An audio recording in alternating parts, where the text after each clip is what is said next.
Now, business news now. Ugandan President Yoweri Museveni has lashed out at the World Bank, accusing the leading development institution of failing to understand African culture and values. That's after the bank placed a hold on fresh lending, a protest against Uganda's new laws imposing harsh penalties on LGBTQ activities, including a death sentence on those guilty of so-called aggravated homosexuality. Museveni says that he will not cave into what he's termed coercion and will draw up a new budget that reflects the World Bank's refusal to extend further credit.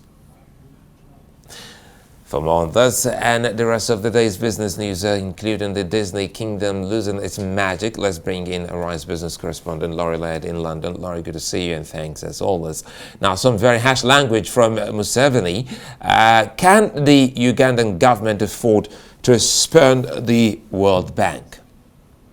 Yeah, this is turning into a nasty little spat, isn't it? Museveni accusing the World Bank of not respecting African values. Now, this will not affect the 5.8 or nearly $6 billion in development aid that the World Bank has already extended, but it's putting a halt on any future funding. I think the big question here as to whether Uganda can afford it is whether other multilateral or even bilateral lenders follow suit. And I think that's highly possible. And that leaves Uganda facing a pretty big hole in its budget. About 22% of government spending comes from grants or aid. Now, there's always the option of cozying up to either Russia or China. China has been such a big investor in Africa, but Chinese banks are pretty indebted right now. They're really being weighted down by a property crash on some dud loans in China. And of course, Russia doesn't have a whole lot of development aid to give. So yes, if other lenders follow suit, yeah, it could make a big deal, cut a big hole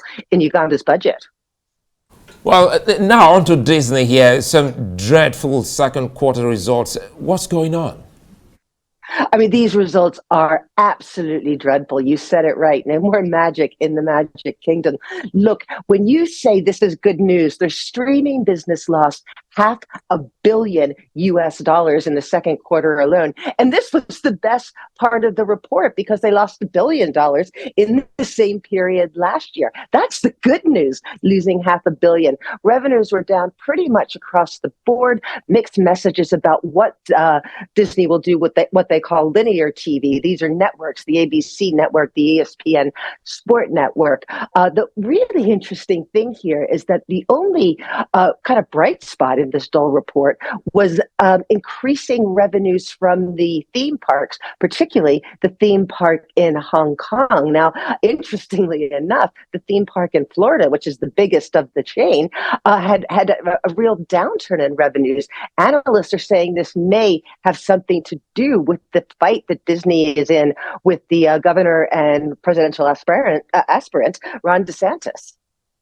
And Laurie, before you go, some economic news out of the U.S.